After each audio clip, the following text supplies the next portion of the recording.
की सबसे बड़ी चुनावी खबर के साथ। राजनीतिक पार्टियों को अब इलेक्टोरल बॉन्ड के जरिए मिलने वाले चंदे का विवरण चुनाव आयोग को देना होगा। आज सुप्रीम कोर्ट ने सभी राजनीतिक पार्टियों को इसके लिए निर्देश दे दिए हैं। डिटेल के लिए हम बात करेंगे अपने सहयोगी असीम मनचंदा से।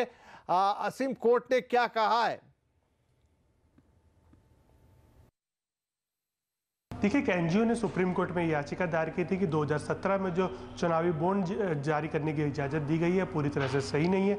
इससे पूरी तरह से ट्रांसपेरेंसी जो है सिस्टम में नहीं आ रही है। खासतौर पे कि ये चुनावी बॉन्ड है ये करप्शन और ब्लैक मनी को बढ़ावा जो है वो दे रहे हैं। सुप्रीम कोर्ट ने इस मामले पर पूरी सुनवाई जो है वो की थी। सरकार ने सुप्रीम कोर्ट के सामने दलील रखी कि एक पूरी तरह से पॉलिसी डिसीजन है, इसको ऐसे ही चलने दिया जाए। जो नई सरकार आएगी वो अपने इसके ऊपर फैसला जो है वो लेगी। और खासतौर पर कि वोटर्स जो है उनका इससे कोई लेना देना नहीं कि पॉलिटिकल पार्टीज को जो है फंड वो कहाँ से आ रहा है। लेकिन सुप्रीम कोर्ट ने इसको जो है दरकिनार कर दिया। सुप्रीम कोर्ट ने अपने अंतिम आदेश में ये कहा है कि जो भी पॉलिटिकल पार्टियां हैं वो 15 मई तक जितना भी उन्होंने इस पॉलिटिकल बॉन्ड्स के जरिए जितना भी पैसा उन्होंने इकट्ठा किया है उसका डाटा जो है वो चुनाव आयोग को जो है वो दे दे। चुनाव आयोग ये डाटा जो है सुप्रीम कोर्ट को एक सीलबंद लिफाफे में देगा।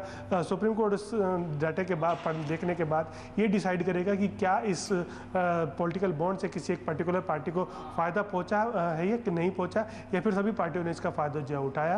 तो मामले की जब अगली सुनवाई होगी तो उसके बाद सुप्रीम कोर्ट इसके ऊपर फैसला लेगा कि ये चुनावी बॉन्ड जो है वो जारी रखे जाने चाहिए या चुनावी बॉन्ड्स को पूरी तरह से खत्म कर देना चाहिए। जी, बहुत शुक्रिया असीम इस जानकारी के लिए। लेकिन इस मामले में सुप्रीम कोर्ट में याचिका देने वाले जगदीप चोकर अब हमारे साथ जुड़ गए हैं। तो चोकर साहब, ये जो इलेक्टोरल बॉन्ड की पूरी कहानी है वो ऐसे शुरू हुई थी कि काला धन रोकने की कोशिश थी राजनीति के अंदर या पार्टियों को जो चंदा मिलता है उसमें, और आप इसके खिलाफ पहुंचे थे सुप्रीम कोर्ट। तो आज जो निर्देश दिए हैं कोर्ट ने उसे आप कैसे देखें? देखिए, ऐसा है, ये जो सुप्रीम कोर्ट ने पॉलिटिकल पार्टियों को कहा है कि नाम हमें बताइए किसने दिए हैं, और वो क्या पॉलिटिकल पार्टी कहेंगी कि हमें तो पता ही नहीं किसने दिए हैं, क्योंकि जो स्कीम है उसी में ये लिखा है कि किसने बॉन्ड खरीदा ये सिर्फ स्टेट बैंक को पता होगा और वो किसी को बताएगा नहीं। तो इसमें तो कुछ सूचना निकलने की उम्मीद ही नहीं है।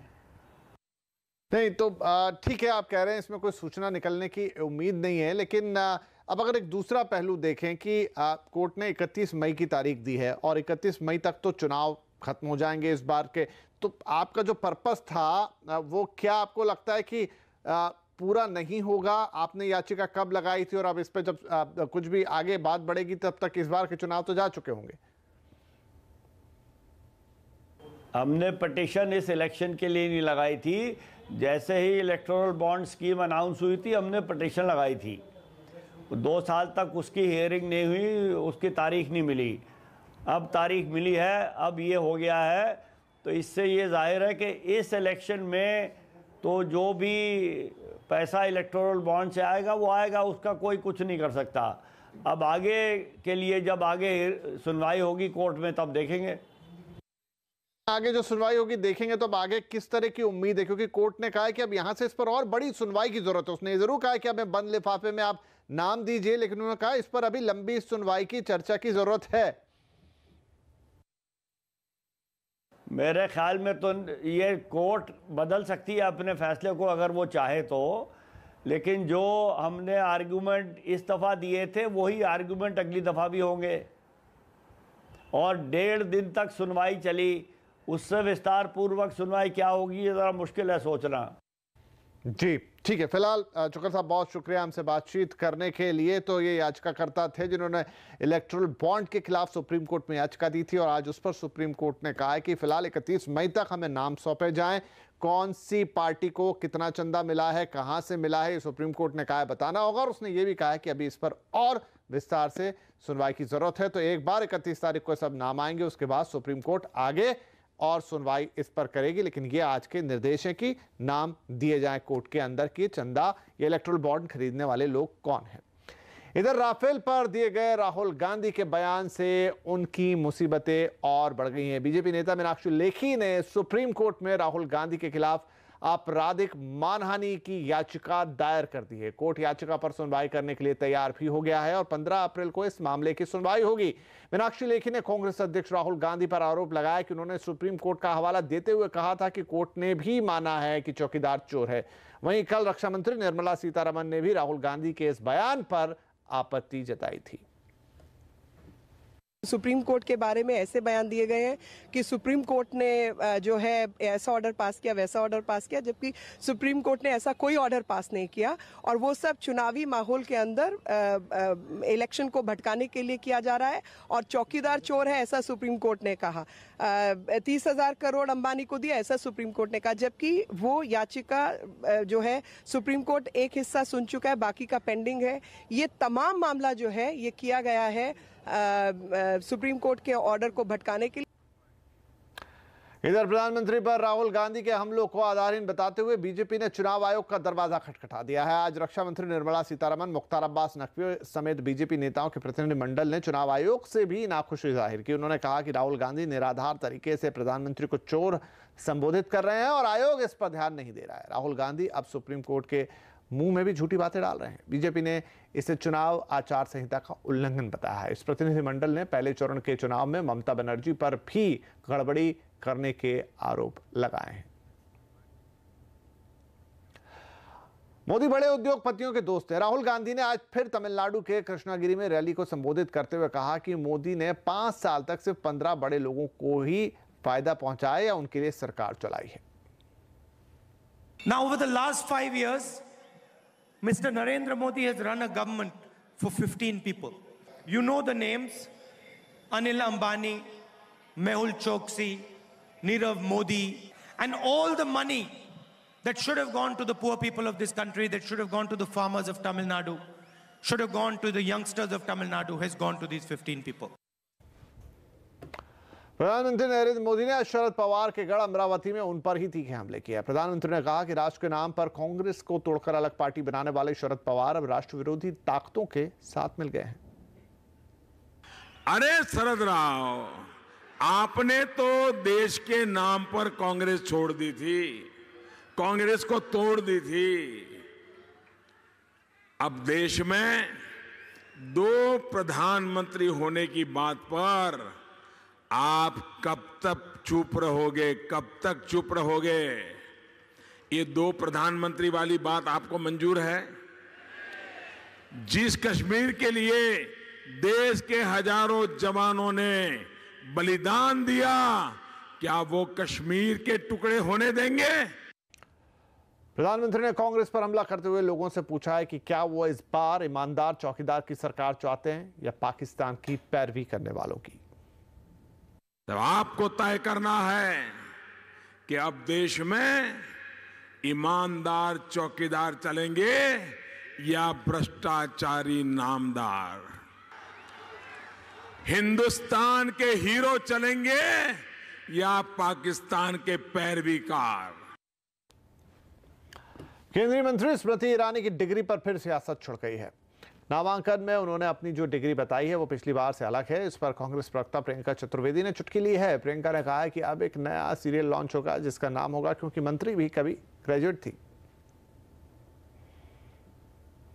एक नया धारावाहिक आने वाला है क्योंकि मंत्री भी कभी ग्रेजुएट थी और उसका ओपनिंग लाइन में बताती हूँ क्या होगा। क्वालिफिकेशन के भी रूप बदलते हैं, नए नए सांचे में ढलते हैं।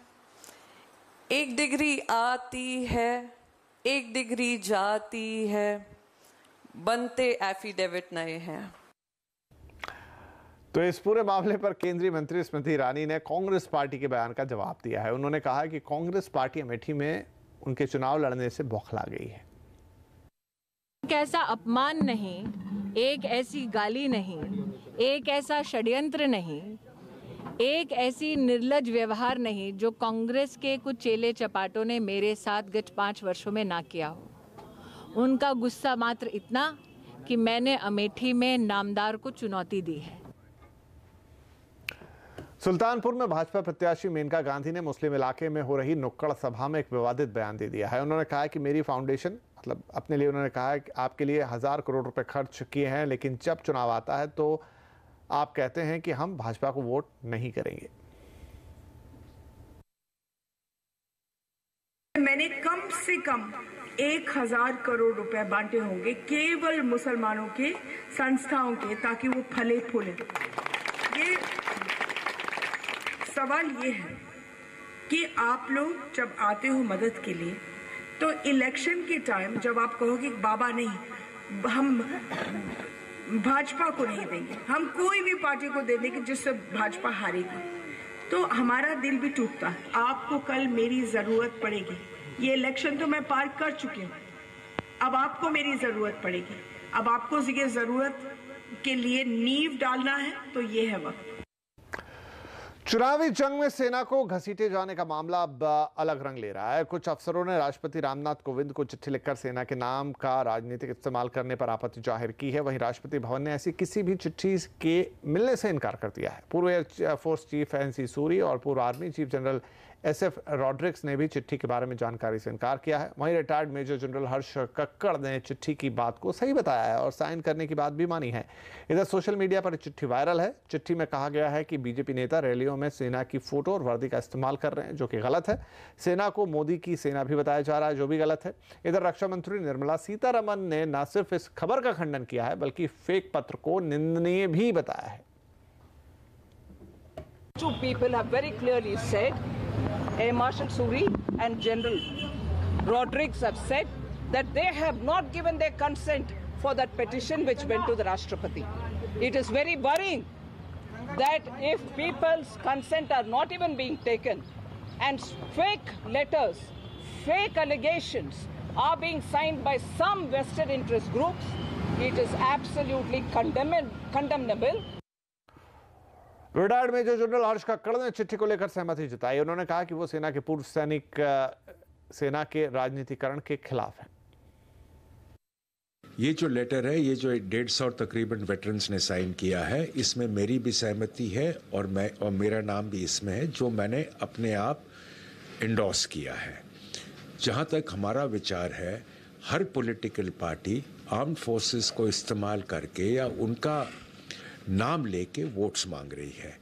चाहे योगी जब कहे मोदी की सेना, चाहे उर्मिला जब कैरावैन जा रहा था मुंबई में जिसके अंदर अभिनंदन की फोटोग्राफ थी, हमने इसके खिलाफ लिखा है कि सेना अपॉलिटिकल है। सेना किसी सरकार की नहीं है, किसी इंडिविजुअल की नहीं है, सेना देश की है। और